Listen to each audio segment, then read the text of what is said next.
नमस्कार दोस्तों, मैं डॉक्टर कैलाश धाकड़।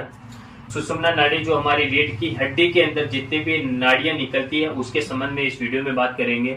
सुषुम्ना नाड़ी को आप चित्र में देख सकते हैं कि किस तरह से दिखाई देती है। सुषुम्ना नाड़ी हमारे शरीर में रीढ़ की हड्डी के दोनों हिस्सों में 31 जोड़ों के रूप में मौजूद रहती है, जो हमारे पूरे शरीर को कंट्रोल करने का काम करती है।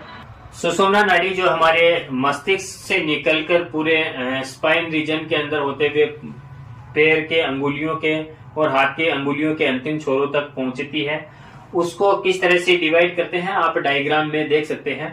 सर्वाइकल रीजन जो गर्दन का हिस्सा है उसको ग्रेव नाड़ियां बोलते हैं। सर्वाइकल रीजन C1 से लेकर C8 बताते हैं। यदि गर्दन के हिस्से में यदि आपके नस दब जाती है तो दोनों हाथों में दर्द रहता है, गर्दन वाले हिस्से में दर्द रहता है, स्टीफनेस रहती है, गर्दन पूरी टाइट हो जाती है, इधर उधर गर्दन को गोंदमाने में परेशानी आती है। उसमें C1 से लेकर C8 में किसी भी नस में अगर दबाव आता है तो उसकी वजह से इस तरह की समस्याएं आती है। उस सर्वाइकल से नीचे का जो हिस्सा है रीढ़ की हड्डी का उसको थोरेसिस रीजन बोलते हैं, और थोरेसिस रीजन के अंदर जो नाड़ियां होती है उसको थोरेसिस नर्व बोला जाता है। उसको T1 से लेकर T12 के रूप में दर्शाते हैं। इसमें दोनों साइडों में मिलाकर 24 नाड़ियां होती है। आगे चलकर लंबर रीजन वाला जो हिस्सा है, जो कमर का हिस्सा है, मोस्टली जो लोगों को दर्द लंबर रीजन के अंदर ही होता है, क्योंकि लंबर रीजन ज्यादा मूवमेंट करता है। यदि हम उठते हैं, बैठते हैं, इधर उधर झुकते हैं तो उस समय भी लंबर रीजन ये तो फिक्स रहती है। इसको हम थोरेसिस रीजन को ये बहुत कम कंडीशन में हिलती है, लेकिन ये सभी प्रकार की गतिविधियां करते हैं उसमें लंबर रीजन में हलचल होती है। और लंबर रीजन के अंदर ही सबसे ज्यादा दर्द लोगों में देखा गया है। और मेरे जितने भी पेशेंट आते हैं पेन के, वो MRI यदि करवा के लाते हैं, लंबर रीजन की नसें दबी हुई मिलती है। तो लंबर रीजन के अंदर 5 जोड़े में पाई जाती है, जिनको L1 से लेकर L5 तक दर्शाते हैं।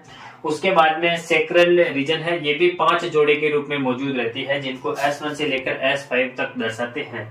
ये भी जोड़े में 5 पाई जाती है, दोनों साइडों में कवर करती है। आगे चलकर आगे आती है कोक्सीजियल नर्व, जो एक सिंगल ही पाई जाती है, इसमें भी ये सिंगल होती है। इस तरह से टोटल नर्व जो है 31 जोड़े के रूप में मौजूद रहती है। दोनों साइडों की मिलाकर 62 नर्व हो जाती है, यानी 62 नाड़ियां हमारे शरीर के अंदर। स्पाइन रीढ़ की हड्डी का जो हिस्सा है उसके अंदर 62 नाड़ियां मौजूद रहती है, जो शरीर के दोनों हिस्सों को कवर करती है।